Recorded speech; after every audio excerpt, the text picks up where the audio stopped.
Hello दोस्तों, S study point पे आप सबका स्वागत है।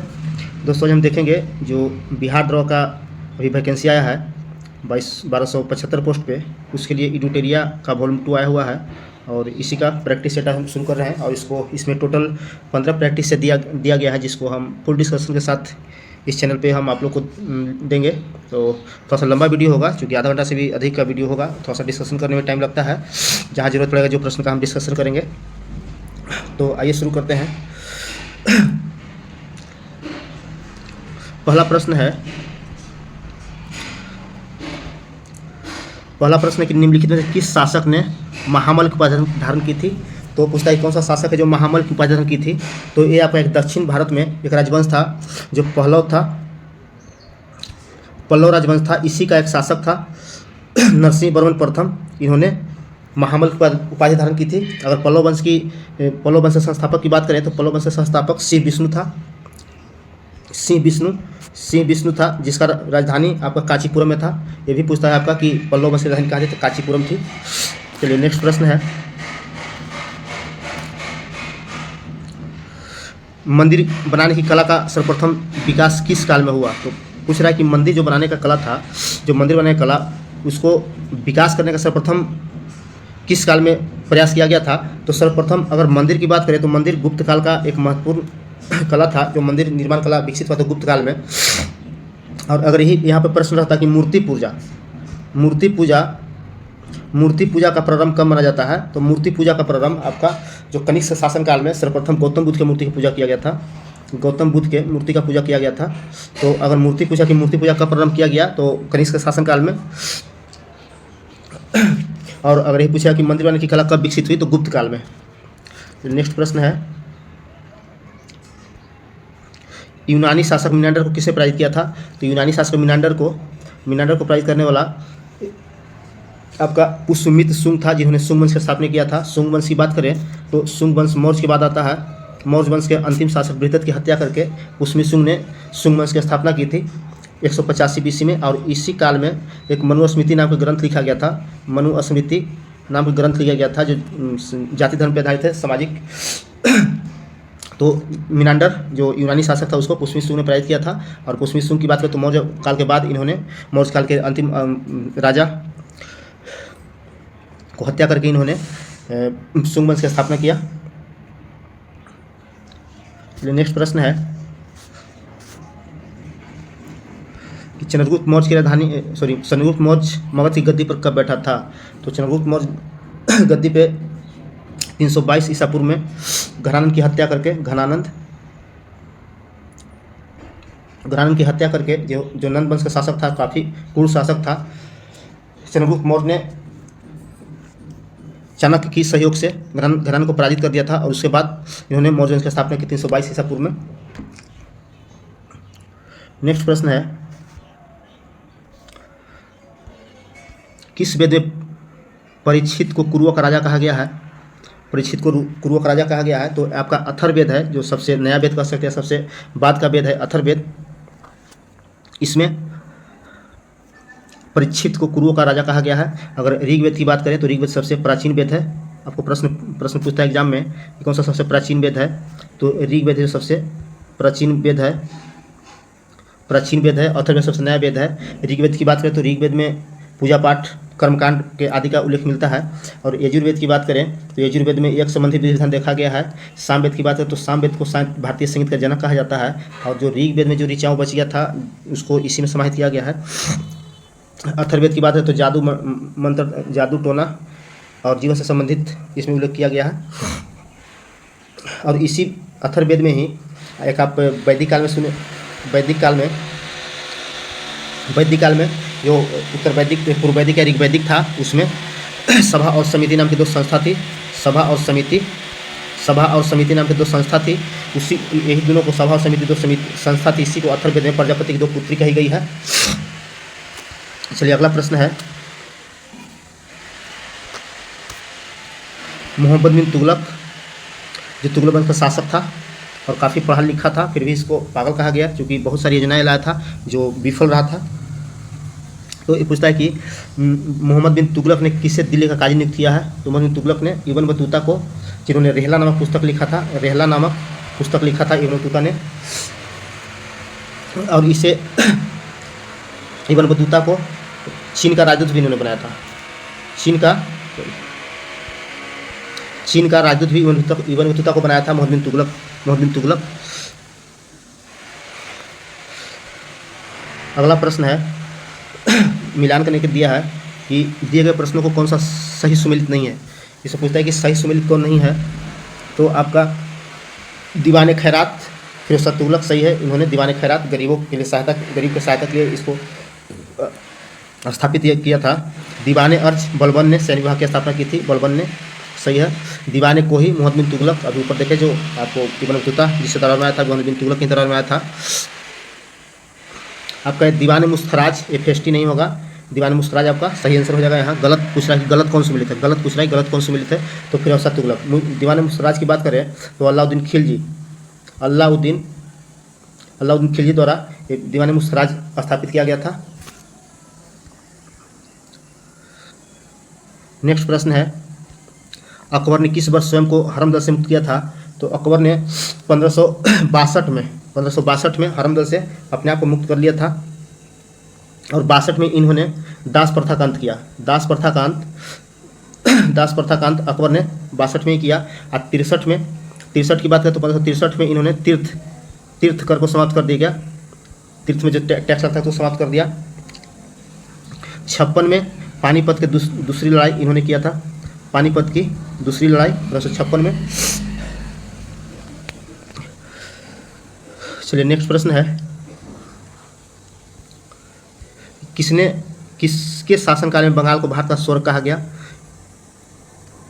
तो किसके शासनकाल में, तो एक वहाँ पे अलीवर्दी खां था, शासक बना था अलीवर्दी खां, इसी के शासनकाल को भारत का स्वर्ग कहा जाता है। सिराजुद्दौला की बात करें तो सिराजुद्दौला और रॉबर्ट क्लाइव में एक युद्ध हुआ था जिसको पलासी की युद्ध कहते हैं। पलासी की युद्ध 1757 में हुआ था। और इसी का सेनापति मीर जाफर था। देखिए बी में मीर जाफर देता है, इसी मीर जाफर ने ही इसके साथ मतलब धोखा किया था और अंग्रेज़ों से मिल गया था, जिसके पश्चात अंग्रेज़ों ने सिराजुद्दौला को बहुत आसानी से हरा दिया था। तो पलासी की 1757 सिराजुद्दौला और रॉबर्ट क्लाइव के बीच या अंग्रेज़ों के बीच देता है आपको ऑप्शन में मीर जाफर। इसके बाद जब सिराजुद्दौला को मार दिया गया पलासी के युद्ध में तो मीर जाफर को शासक बनाया गया। और इसके बाद फिर आप मीर कासिम के नाम सुने होंगे, मीर कासिम को भी शासक बनाया गया था। और मीर कासिम जब अपने हिसाब से चलने लगा तो अंग्रेज़ों ने उसे गद्दी से उतारकर फिर मीर जाफर को ही बना दिया शासक। तो इसी से नाराज़ होकर मीर कासिम ने इधर आपको अवध की तरफ रुख किया था, दिल्ली की तरफ। तो अवध के शुजाउद्दौला और शाह आलम द्वितीय उस टाइम मुगल शासक थे, उनके पास से सहायता मांगने गए थे। और यही जब उधर से लौट रहे थे बिहार और अवध के दिल्ली और अवध के क्षेत्रों से मीर कासिम और शुजाउद्दौला के साथ, तो बक्सर की युद्ध सुने होंगे। बक्सर की युद्ध 1764 में लड़ा गया था। तो इसमें बक्सर की युद्ध में मुख्य रूप से अंग्रेज़ था एक तरफ और दूसरी तरफ था मीर कासिम, शुजाउद्दौला अवध के नवाब, फिर आपका हो जाएगा मुगल शासक शाह आलम द्वितीय। तो संयुक्त सेनाओं को हरा दिया था अंग्रेज़ों ने बक्सर की युद्ध 1764 में। चलिए अगला प्रश्न है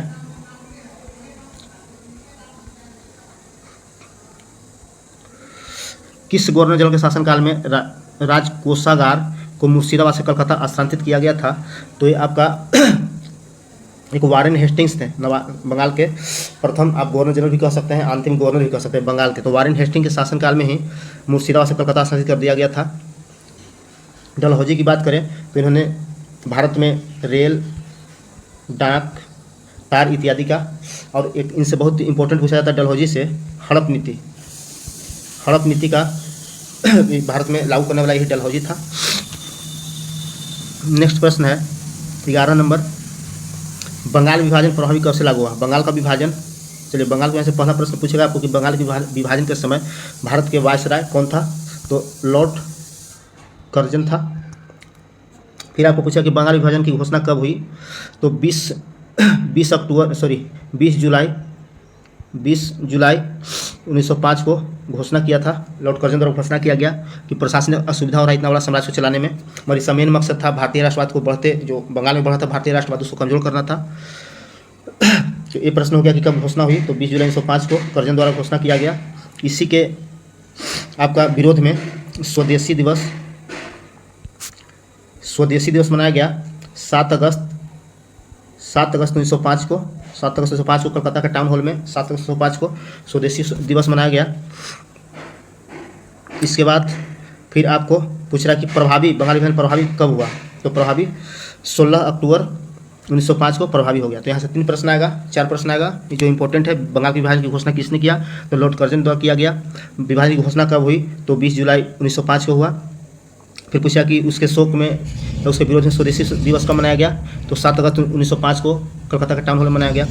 फिर उसके बाद पूछा कि प्रभावी कब हुआ बंगाल विभाजन, तो 16 अक्टूबर 1905 में। चलिए अगला प्रश्न है कि भूमिज विद्रोह का संबंध किस राज्य से था। भूमिज विद्रोह, तो भूमिज विद्रोह का आपका झारखंड से संबंध था। एक कुक्का नागरिक आंदोलन हुआ था जो पंजाब में हुआ था। चलिए नेक्स्ट प्रश्न है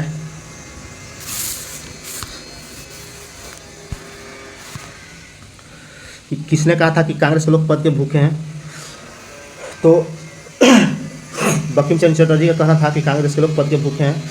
और कर्जन की बात करें तो कर्जन ने कहा था कि कांग्रेस को मेरे रहते हुए कांग्रेस का पतन हो, यही मेरी अंतिम इच्छा है। कांग्रेस की बात करें तो कांग्रेस की स्थापना 28 दिसंबर 1885 को किया गया था। इसका प्रथम अध्यक्ष WC बनर्जी थे। और महासचिव की बात करें तो आपका A.O. ह्यूम था। नेक्स्ट प्रश्न है जलियांवाला बाग जांच से संबंधित हंटर कमेटी का रिपोर्ट प्रकाशित कब की थी। मतलब जलियांवाला हत्याकांड हुआ था, उसके बाद उसका रिपोर्ट आया था, तो कब प्रकाशित किया था। यहाँ पे ये पूछ रहा है क्वेश्चन आपका, तो 1 साल बाद। जैसे कि आपको जलियांवाला हत्याकांड के बारे में पता होगा कि 13 अप्रैल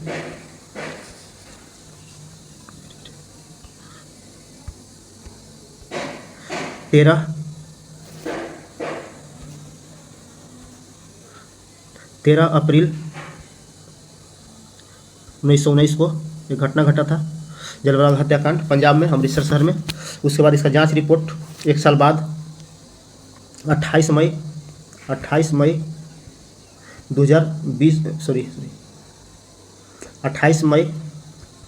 1920 को प्रकाशित किया गया था हंटर कमेटी द्वारा। नेक्स्ट प्रश्न है भारतीय विद्रोह के कारण पुस्तक लेखक कौन है। भारतीय विद्रोह के कारण पुस्तक लेखक कौन है, तो इसमें आपका हो जाएगा सर सैयद अहमद खां। अभिनव भारत की बात करें तो वीडी सावरकर ने। नेक्स्ट प्रश्न है अलकनंदा और पिंडार नदी का संगम स्थल कहाँ है, तो दोनों का मिलने का पिंडार हो गया और अलकनंदा पिंडार हो गया। इस दोनों नदी कहाँ संगम है एक दूसरा को, तो आपको उत्तराखंड में एक जगह है कर्णप्रयाग में दोनों नदियाँ मिलती है। नेक्स्ट प्रश्न है किस प्रकार की मिट्टी में कार्बनिक पदार्थों की बहुलता होती है, तो यहाँ पे जो काली मिट्टी है, क्योंकि काली मिट्टी का निर्माण ज्वालामुखी उद्गार जो लावा निकलता है उससे होता है, इसी में कार्बनिक पदार्थ की मात्रा की बहुलता होती है। जलोढ़ मिट्टी की बात करें तो सबसे उपजाऊ मिट्टी माना जाता है भारत में, सर्वाधिक क्षेत्रों में इसी का विस्तार है भारत में, सर्वाधिक क्षेत्र में।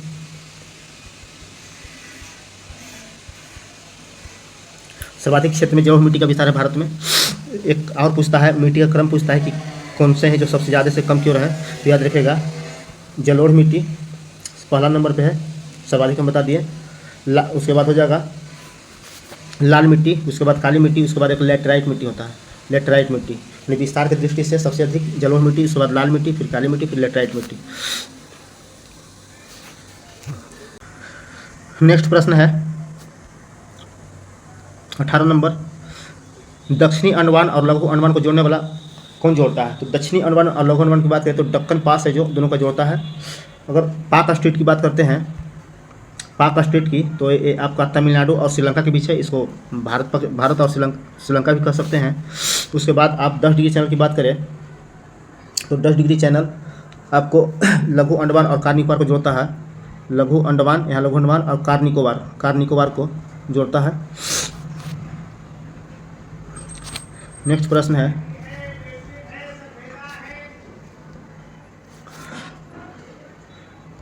है आपका कि नंदा देवी एवं नंगा पर्वत किस हिमालय का पार्ट्स है। तो नंदा देवी जो उत्तराखंड में स्थित है और नंगा पर्वत है जो मुख्य रूप से हिमाद्री या इसी को बृहद हिमालय कहते हैं। बृहद हिमालय या ग्रेट हिमालय इसी को कहते हैं, हिमाद्री को ही बृहद हिमालय ग्रेटर हिमालय कहते हैं। ट्रांस हिमालय है जो हिमालय से पूर्व इसका उत्पत्ति हुई है। मध्य हिमालय या लघु हिमालय बृहद के नीचे होता है और इसके सबसे नीचे शिवालिक श्रेणी है या शिवालिक पहाड़ी है। शिवालिक। एक और प्रश्न आता है कि जो हिमालय का सबसे ऊंची चोटी है आपको जो माउंट एवरेस्ट है, माउंट एवरेस्ट कहाँ पे है, तो आपका माउंट एवरेस्ट नेपाल में है। नेपाल में उसको सागर माथा के नाम से जानते हैं। नेपाल में उसको सागर माथा के नाम से जानते हैं। चलिए नेक्स्ट प्रश्न है, म्यांमार के साथ कितने भारतीय राज्यों की सीमा लगी है। तो म्यांमार की बात करें तो इस तरह से है आपका, एक मिनट ऐसे इसको देख लीजिए, राज्य हम बता देते हैं। म्यांमार के साथ कितने राज्य की सीमा लगती है, तो उत्तर से दक्षिण की ओर पूछेगा कि ऊपर से नीचे तक, तो ऊपरी अरुणाचल प्रदेश हो जाएगा, उसके बाद नागालैंड हो जाएगा, उसके बाद आपका मणिपुर हो जाएगा, उसके बाद आपका मणिपुर हो जाएगा, उसके नीचे आपका मिजोरम हो जाएगा। मिजोरम तो अरुणाचल प्रदेश, नागालैंड, मणिपुर और मिजोरम, 4 राज्य। तो यहाँ 4 राज्य आपको दिया है, बी ऑप्शन आंसर सही होगा। नेक्स्ट प्रश्न है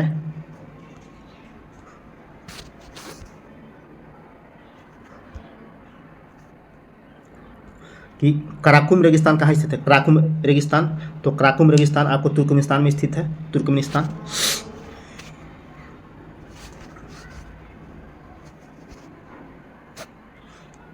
नेक्स्ट प्रश्न है, निम्नलिखित में से कौन सा झील रूस में नहीं है। तो रूस की बात करें तो आपका बैकाल झील भी है, लाडोगा झील भी आपका है, ओनेगा झील, यहाँ जो आपका विनिपेग झील है ये आपका रूस में नहीं है। विनिपेग झील आपका कनाडा में है, कनाडा में स्थित है विनिपेग झील, कनाडा। नेक्स्ट प्रश्न है, दिए गए विकल्प में कौन सा देश भू आवेशित देश नहीं है, मतलब लैंडलॉक कंट्री नहीं है।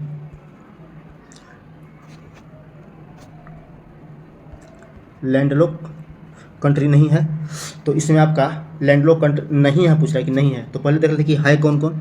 तो आपका मलावी भी है, अंडोरा, मालडोवा। पलाव है जो आपका लैंडलॉक कंट्री नहीं है, पलाव लैंडलॉक कंट्री नहीं है, भू आवेशित नहीं है। नेक्स्ट प्रश्न है कि पंपा सिंचाई परियोजना किस राज्य में है। तो पंपा सिंचाई परियोजना आपका केरला में हो जाएगा, केरल, जो आपका ऑप्शन सी में है, पंपा केरल में है।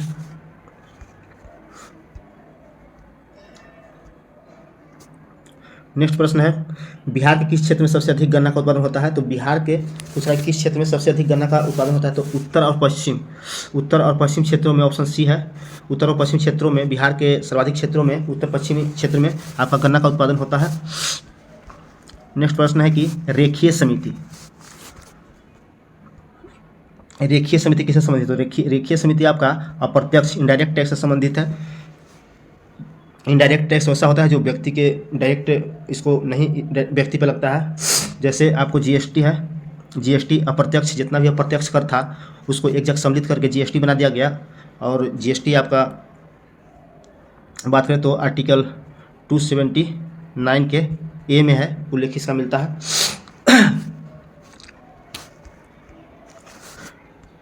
नेक्स्ट प्रश्न है कि भारत सरकार की कौन सी योजना या परियोजना 2015 में शुरू नहीं हुई है। यहाँ देखिएगा नहीं हुई है, पूछ रहा है कौन सा शुरू नहीं हुआ है। तो आपका 2015 में नहीं शुरू होने वाला प्रधानमंत्री कौशल विकास, ये तो 2015 में हुआ है। सागरमाला परियोजना 2015 में हुआ है। सुकन्या समृद्धि योजना ये भी आपका जनवरी 2015 में हुआ है सुकन्या। भारतमाला जो 2017 में शुरू किया गया था, अक्टूबर 2017 में। तो आपका आंसर डी हो जाएगा इसमें। नेक्स्ट प्रश्न है, किस पंचवर्षीय योजना के अंतर्गत राउरकेला इस्पात संयंत्र को स्थापना किया गया था। तो बस एक ट्रिक आप याद रखिएगा, जो बोकारो है ना, Bokaro steel plant, Bokaro steel plant वो आपको थर्ड पंचवर्ष योजना यानी कि तीसरी पंचवर्ष योजना में शुरू किया गया है, तीसरी में शुरू किया है। यहाँ तीसरी है, देखिएगा इसका आंसर 28 नहीं बता रहे हैं, हम एक्स्ट्रा इसमें बता रहे हैं। जो बोकारो स्टील प्लांट है वो आपको तीसरी पंचवर्षीय योजना में शुरू किया गया है, और जितना भी बाकी है सब के सब दूसरी में है। तो इसका सही आंसर राउरकेला दूसरी हो जाएगा, जो जर्मनी के सहयोग से स्थापित किया गया था। नेक्स्ट प्रश्न है कि अर्थव्यवस्था के दृष्टिकोण से शिक्षा किस क्षेत्र में आता है? शिक्षा तो शिक्षा हो गया या सेवा हो गया, बीमा हो गया, सब के सब तृतीय क्षेत्र में आता है। प्राथमिक क्षेत्र की बात करें तो कृषि आता है प्राथमिक क्षेत्र में, कृषि प्राथमिक क्षेत्र का पार्ट से। यहाँ हो जाएगा निर्माण और विनिर्माण द्वितीय क्षेत्र में आता है। तो यहाँ कि आप समझ लीजिए कि जब भारत आज़ाद हुआ था, आज़ाद भारत में या स्वतंत्र भारत में प्राथमिक क्षेत्र का सर्वाधिक मतलब जीडीपी में योगदान था। अब वर्तमान भारत की बात करें अभी वर्तमान की, तो तृतीय क्षेत्र का योगदान जीडीपी में सर्वाधिक हो गया है। नेक्स्ट प्रश्न की आरबीआई द्वारा कमर्शियल बैंकों से जिस दर पर नगद राशि प्राप्त किया जाता है, यहाँ देखिएगा पूछ रहा है कि आरबीआई द्वारा कमर्शियल बैंक जैसे एसबीआई है, पीएनबी है, बैंक ऑफ इंडिया है, इंडियन बैंक है, ये सबसे आरबीआई भी कभी पैसा लेता है उधारी के रूप में, तो उसको किस दर पर लेना होता है या किस दर पे कमर्शियल बैंक आरबीआई को देता है? तो रिवर्स रेपो रेट पे आरबीआई कमर्शियल बैंक से ऋण प्राप्त करता है।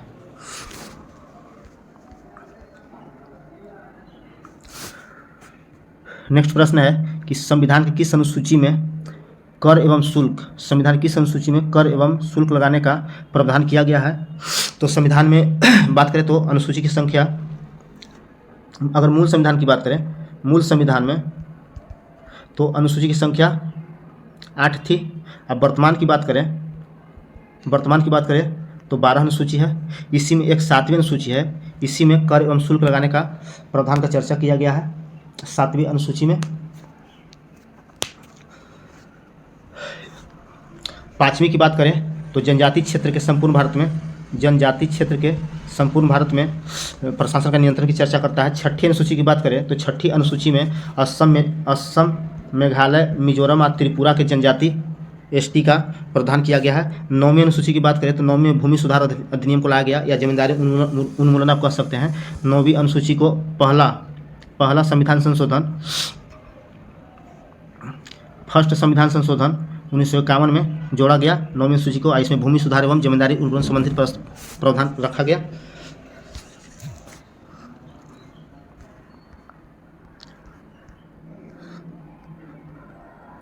नेक्स्ट प्रश्न है 32 नंबर, भारतीय संविधान के अंतर्गत लोकतंत्र के आदर्शों को हम कहाँ देखते हैं? तो आदर्शों को हम कहाँ देखते हैं भारतीय संविधान में? तो आपको पता होगा कि जब भारतीय संविधान बन रहा था तो 13 जनवरी 1946 को सेकेंड बैठक हुई थी। उसमें उद्देश्य प्रस्ताव या उद्देशिका प्रस्ताव एक पेश किया गया था जेएल नेहरू उद्देशिका प्रस्ताव प्रस्तावित किया गया था, जो संविधान सभा द्वारा आपको इसको एक्सेप्ट कर लिया गया था 22 जनवरी 1947 को स्वीकार किया गया था संविधान सभा द्वारा। और वही आज जो हम लोग देख रहे हैं संविधान में वो प्रस्तावना है। तो प्रस्तावना को भारतीय संविधान के अंदर लोकतंत्र के आदर्शों को हम देख सकते हैं भारतीय प्रस्तावना में, संविधान की प्रस्तावना में। चलिए नेक्स्ट प्रश्न है कि किस मौलिक अधिकार का लक्षण सामाजिक भेदभाव का उन्मूलन करना है? तो इसमें आपको पता है कि मूल संविधान की अगर बात करें तो मूल संविधान में 7 मौलिक अधिकार था, जिसमें से एक संपत्ति के अधिकार को हटा दिया गया। 44वां संविधान संशोधन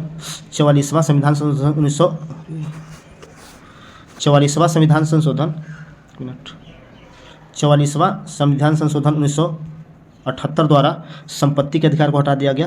कहीं दिया है इसमें नहीं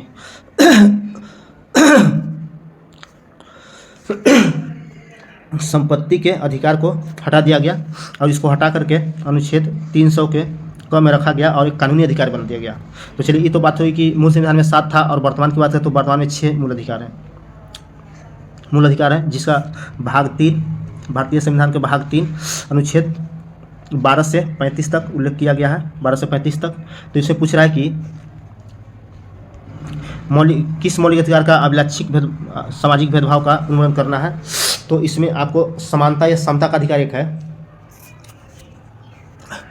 समता या समानता का अधिकार जो अनुच्छेद 14 इसका उल्लेख करता है। अनुच्छेद 14 में कहा गया है कि किसी भी व्यक्ति को कानून के सामने कानून के समक्ष एक समान दृष्टि से देखा जाना चाहिए और समाज में भी ऐसा होना चाहिए कि सभी को एक समान रूप से रहना चाहिए।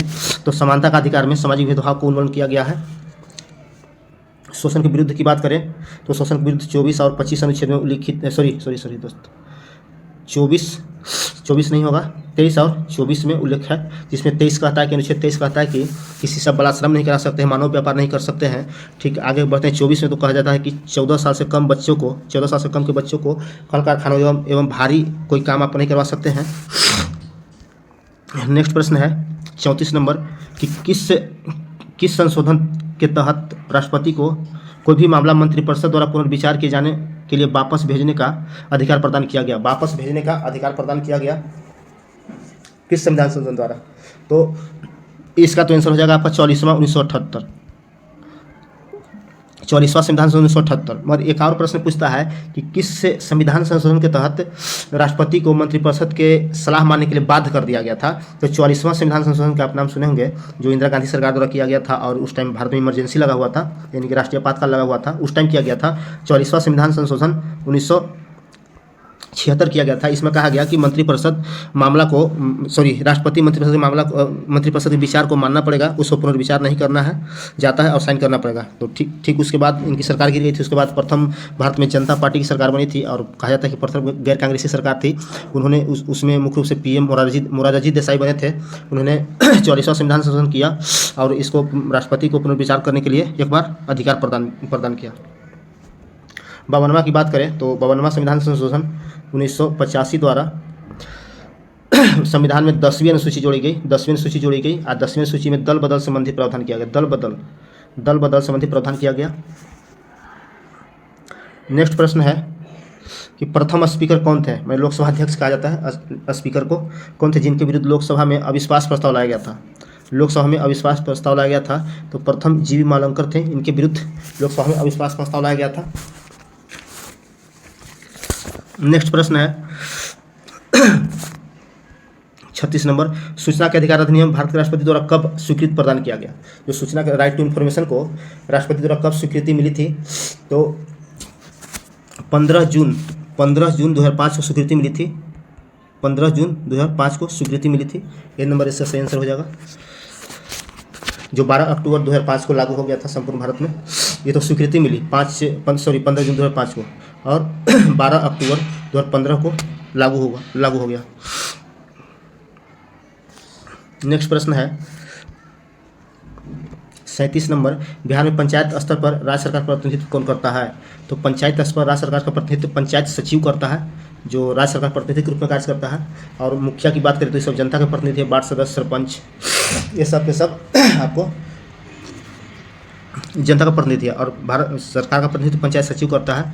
जो भी वैकेंसी निकला हुआ है बिहार में BSc इंटर लेवल पे, यहीं से सिलेक्शन होगा पंचायत सचिव का, राजस्व कर्मचारी का।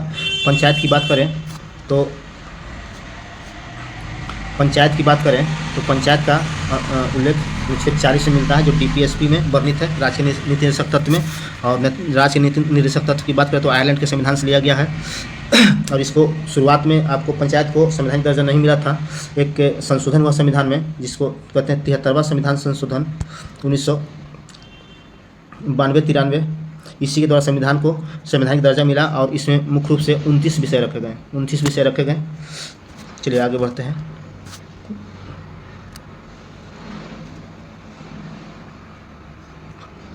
थोड़ा सा बड़ा इसका है तो समझिएगा इसको। प्रश्न है 38 नंबर की उपरोक्त में कथन में से कौन सा सही है? सही पूछ रहा है कि सही कौन है? तो संसद तथा राज्य विधानमंडल के स्वतंत्र तथा निष्पक्ष चुनाव कराने की शक्ति एक स्वतंत्र इकाई अर्थात निर्वाचन आयोग के पास है। तो सही पूछा है तो इसमें आपका हो जाएगा, ये सही है, निर्वाचन आयोग, जिसका उल्लेख अनुच्छेद 324 में किया गया है। B में कहता है कि निर्वाचन आयुक्त को पद से हटाने का अधिकार राष्ट्रपति के पास है। ये भी आपका सही है, दोनों सही है। तो कहता है कि दोनों से B स्पष्टीकरण करता है, नहीं, स्पष्टीकरण नहीं कर रहा है। A और B दोनों सही, परंतु B स्पष्टीकरण नहीं करता है। सही बात है, इसका ऑप्शन B हो जाएगा। दोनों सही है, स्पष्टीकरण एक दूसरा नहीं करता है।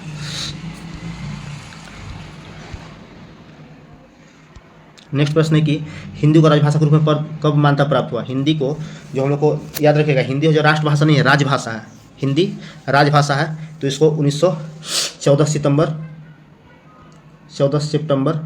1949 को राजभाषा के रूप में दर्जा प्राप्त किया गया, संविधान में जगह दिया गया।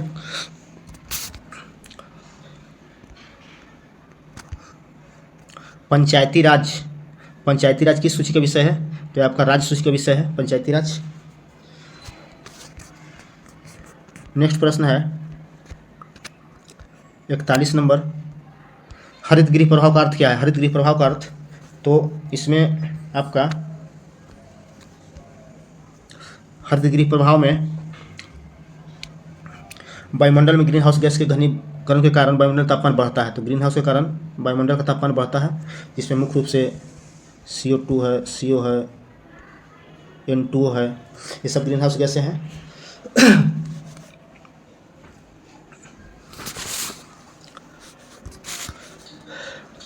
नेक्स्ट प्रश्न है 42 नंबर, निम्नलिखित गैसों में से कौन सी एक गैस पृथ्वी पर जीवन के लिए हानिकारक और लाभदायक दोनों है। तो CO2 है, जो दोनों दृष्टि से जरूरी है, जीवन के लिए भी और हानिकारक भी है।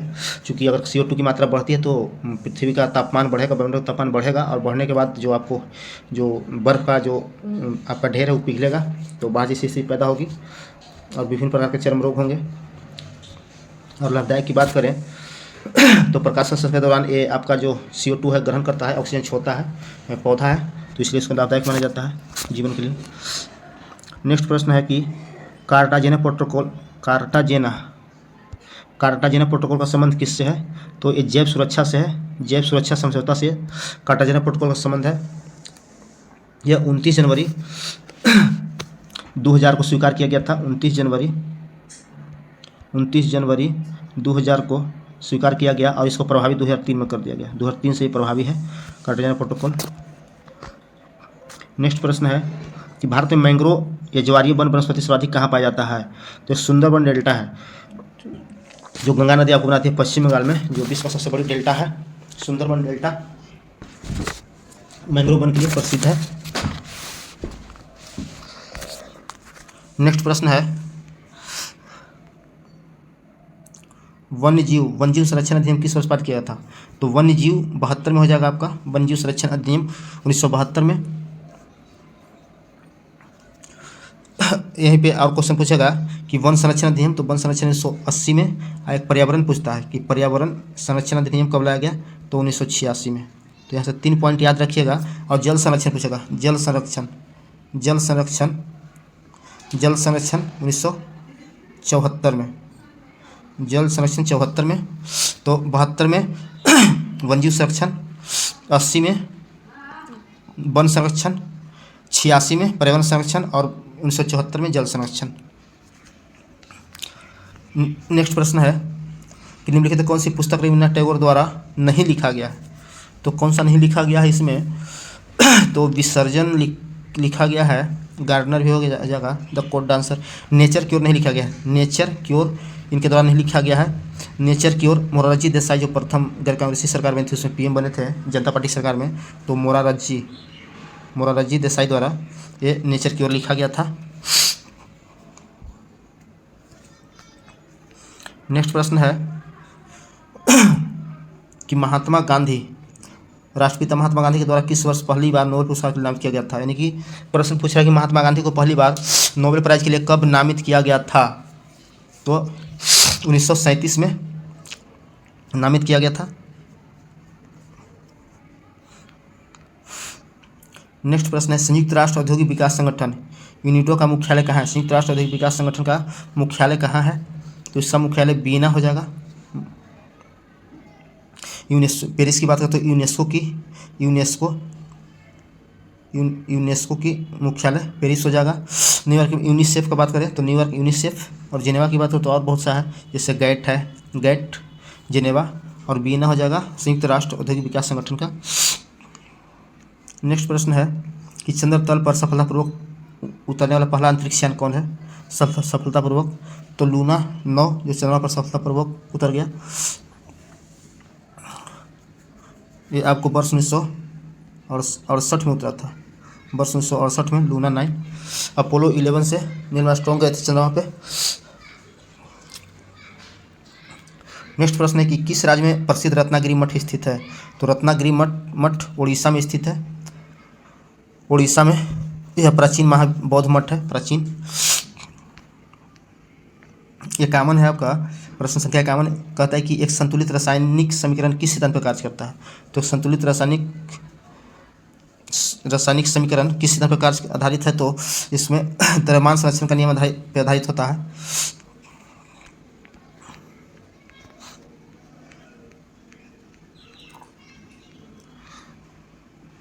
नेक्स्ट प्रश्न है कि निम्नलिखित कौन सा एक दुर्लभ वीक एसिड है? दुर्लभ अम्ल है, कमजोर अम्ल है।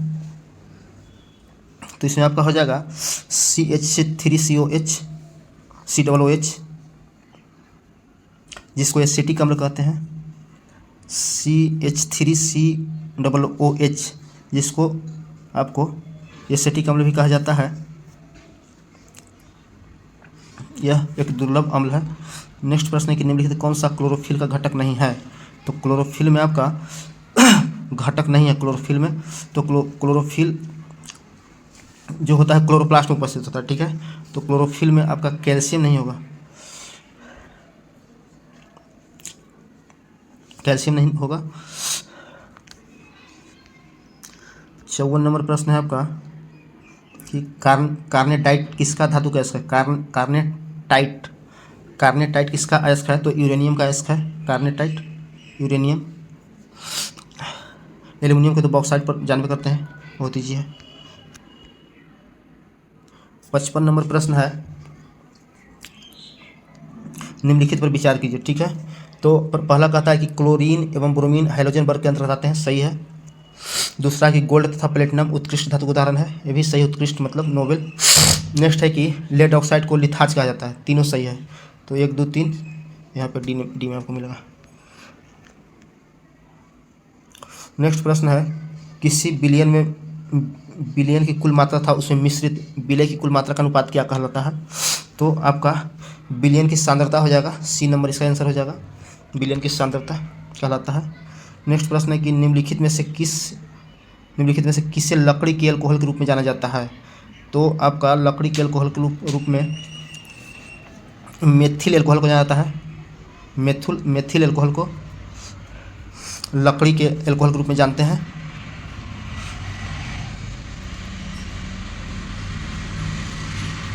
नेक्स्ट प्रश्न है कि पौधे के मूल जड़ द्वारा जल का अवशोषण किस क्रिया द्वारा होता है? तो पौधे का जो जड़ है किस क्रिया द्वारा जल का अवशोषण करता है? तो एक परासरण का विधि होता है, परासरण क्रिया के द्वारा पौधे का जड़ है जो जल का अवशोषण करता है।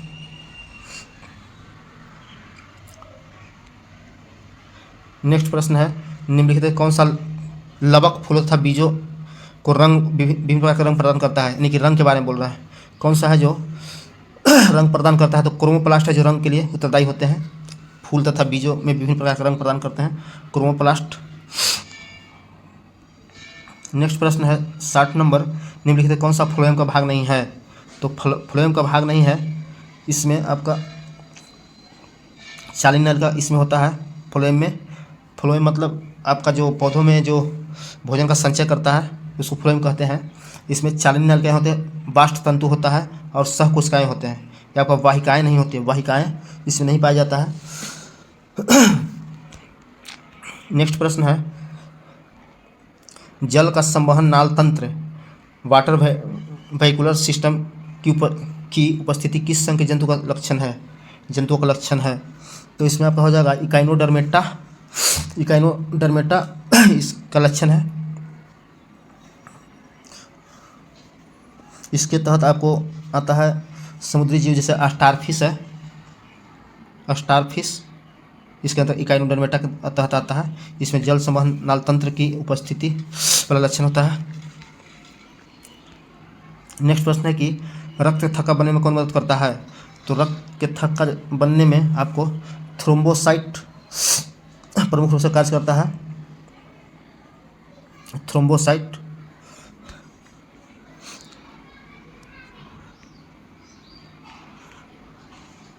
नेक्स्ट प्रश्न है 63 नंबर।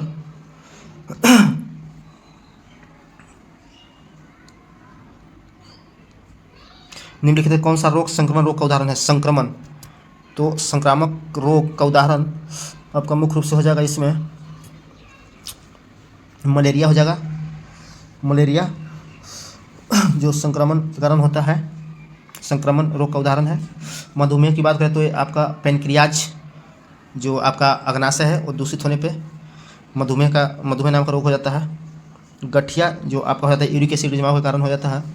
रक्तक्षीणता, रक्त कमी के कारण रक्तक्षीणता हो जाता है। नेक्स्ट प्रश्न है कि भैंसों की उत्तम नस्ल मेहसाना और सुरती। मेहसाना सुरती किस क्षेत्र में पाई जाती है? तो मेहसाना सुरती आपका गुजरात में पाया जाता है। गुजरात राज्य में जो भैंस का नस्ल है उस गुजरात में पाया जाता है। नेक्स्ट प्रश्न है कि निम्नलिखित में से पौधों की वृद्धि को नियंत्रित करने वाला हार्मोन कौन है? वृद्धि को नियंत्रित करने वाला हार्मोन कौन है? तो इसको ऑक्जिन नामक जो हार्मोन है पौधों की वृद्धि को नियंत्रित करता है। और ऑक्जिन की बात करें तो इसका खोज 1880 में डार्विन ने किया था। 1880 में डार्विन ने किया था।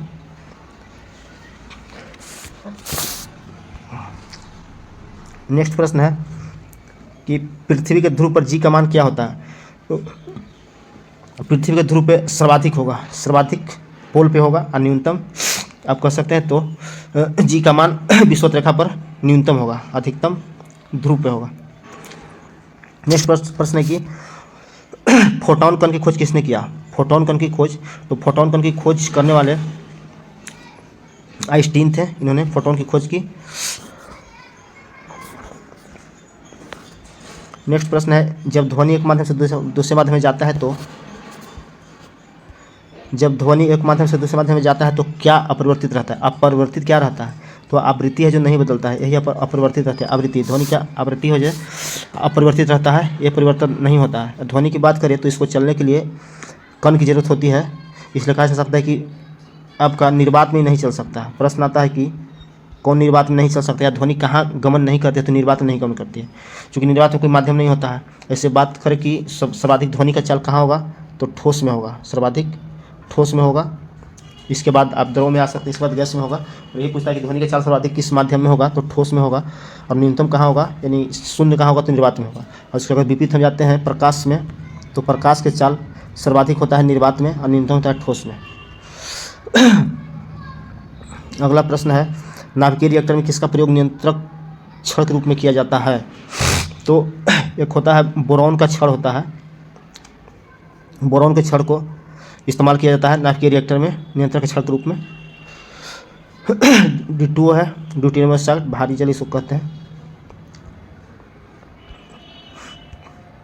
दिए गए विकल्प में से कौन सा सदिश राशि का उदाहरण नहीं है? सदिश कौन नहीं है? तो कार्य इसमें सदिश नहीं होगा, बाकी सब सदिश होगा। बल, त्वरण, वेग सब है जो आपका सदिश है, जिसका और अदिश में कार्य हो जाएगा, जिसका मात्रक जूल है।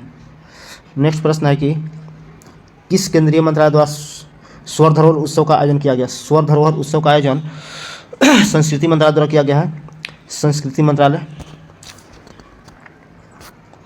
नेक्स्ट प्रश्न है कि वर्ष 2022 के व्यास सम्मान 2022 के व्यास सम्मान किससे दिया गया है? तो व्यास सम्मान पागलखाना के लिए दिया गया है डॉक्टर ज्ञान चतुर्वेदी को। ज्ञान चतुर्वेदी को उनका एक उपन्यास है पागलखाना। पूछ भी सकता है कि पागलखाना किसका उपन्यास है? तो ज्ञान चतुर्वेदी का है, जिनको व्यास सम्मान दिया गया है। नेक्स्ट प्रश्न है कि सुपर कंप्यूटर परम शक्ति को कहाँ स्थापित किया गया है? तो IIT गुवाहाटी में, IIT खड़गपुर में। परम शक्ति IIT खड़गपुर है आपका। परम कामरूप होता तो गुवाहाटी हो जाता।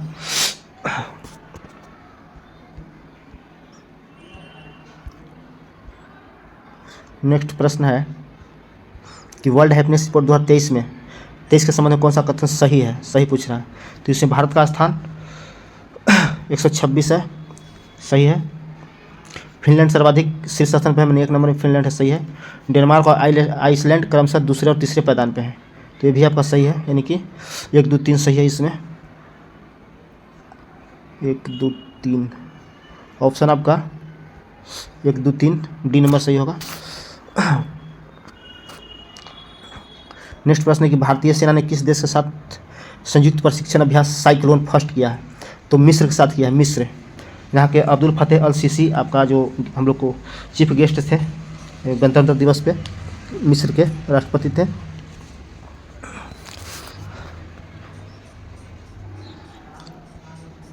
नेक्स्ट प्रश्न है कि 17वां प्रवासी भारतीय दिवस किस समय आयोजित किया गया है? तो ये आपका 17वां प्रवासी भारतीय दिवस इंदौर में, मध्य प्रदेश में एक शहर इंदौर, इसका आयोजन नहीं किया गया।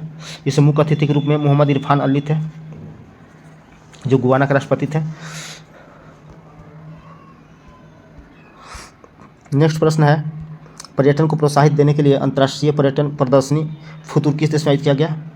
तो फितूर स्पेन में आयोजित किया गया है पर्यटन को बढ़ावा देने के लिए।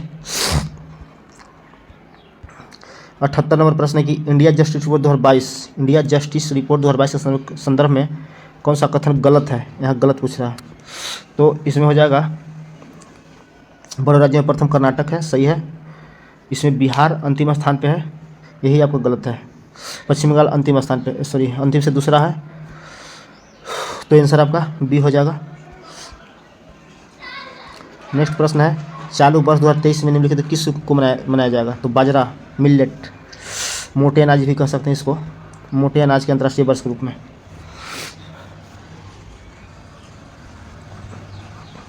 नेक्स्ट प्रश्न है कि बिहार जाति आधारित गणना 2022 के अनुसार बिहार की कुल जनसंख्या कितनी है?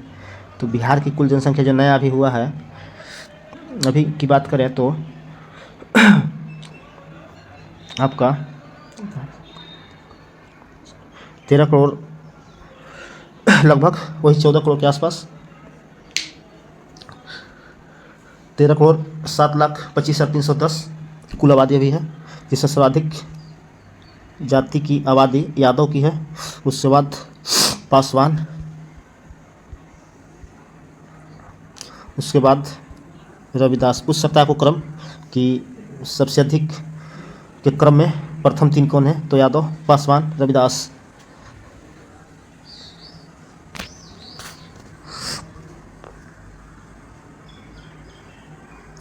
नेक्स्ट प्रश्न है कि the magic of the last story, magic of the last story के लेखक कौन है?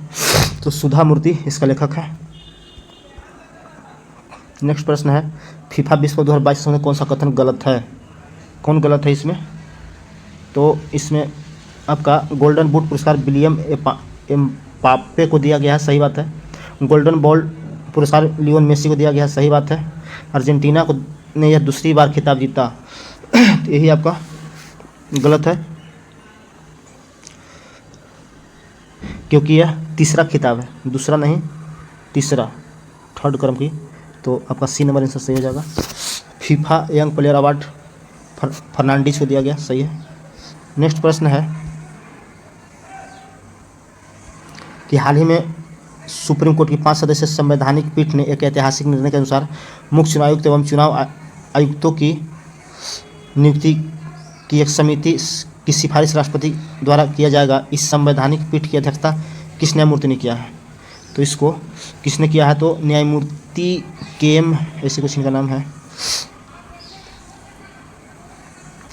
तो न्यायमूर्ति केएम जोसेफ इसका अध्यक्ष है। नेक्स्ट प्रश्न है कि कौन सा राज्य स्वयं का जलवायु परिवर्तन मिशन शुरू करने वाला देश का पहला राज्य बन गया है? इस स्वयं का, तो इसमें तमिलनाडु हो जाएगा। तमिलनाडु राज्य स्वयं का जलवायु परिवर्तन मिशन शुरू करने वाला पहला राज्य है। नेक्स्ट प्रश्न है कि हाल ही में न्यूजीलैंड के प्रधानमंत्री कौन नया बने हैं? न्यूजीलैंड के तो जेसिंडा, सॉरी इनको हटने के बाद, जेसिंडा हटने के बाद क्रिस हिपकिंस बने हैं वहाँ के राष्ट्रपति, न्यूजीलैंड के नए क्रिस हिपकिंस। नेक्स्ट है कि प्लिजर पुरस्कार 2023 किसने जीता है? प्लिजर पुरस्कार 2023 तो डेविड एलन चिफिल्डर। नेक्स्ट प्रश्न है कि भारतीय सेना के लिए किस कैंट में पहला 3D प्रिंटेड घर का उद्घाटन किया गया? तो पहला हो जाएगा आपका अहमदाबाद, गुजरात में। नेक्स्ट प्रश्न है कौन सा सही सुमेलित है? सही सुमेलित पूछ रहा है, तो आपका त्रिशूलपुरम त्रिशूरपुरम, यही गलत है, सॉरी ये तो गलत है, ये तो केरल में होगा त्रिशूरपुरम। आपका सही देखा जाए तो खारची भी आपका त्रिपुरा में है। तुरंग, ये तुरग्या उत्सव अरुणाचल में, ये सही है आपका, सी नंबर आंसर सही है। परशुराम कुंड आंध्र प्रदेश हो जाएगा, सॉरी अरुणाचल प्रदेश होगा परशुराम कुंड मेला। नेक्स्ट प्रश्न है, भारत सरकार ने कालाजार को पूरी तरह से समाप्त करने का लक्ष्य कब रखा है, कब तक रखा है कालाजार को? तो 2023 तक रखा है, 2023 तक। नेक्स्ट प्रश्न है, वर्तमान में भारतीय बीमा नियामक और विकास प्राधिकरण का अध्यक्ष कौन है? इरेडा का अध्यक्ष कौन है वर्तमान में? देवाशीष पांडा इसका वर्तमान में अध्यक्ष है। नेक्स्ट प्रश्न है कि विश्व कैंसर दिवस 2023 का थीम क्या है? तो विश्व कैंसर दिवस 2023 का थीम से पढ़े जाने तक विश्व कैंसर दिवस मनाया कब जाता है? तो 4 फरवरी। याद रखिएगा, ये 2213 जो पीटी हुआ था बिहार दरोगा का, उसमें पूछा गया था कि विश्व कैंसर दिवस कब मनाया जाता है? 4 फरवरी को। इसका थीम क्या है 2023 में? तो इसका theme close the care gap इसका थीम है। नेक्स्ट प्रश्न है, अर्जुन पुरस्कार 2022 के विजेता श्रीजा अकुला का संबंध किस खेल से है? तो ये टेबल टेनिस से संबंधित है, टेबल टेनिस। नेक्स्ट प्रश्न है,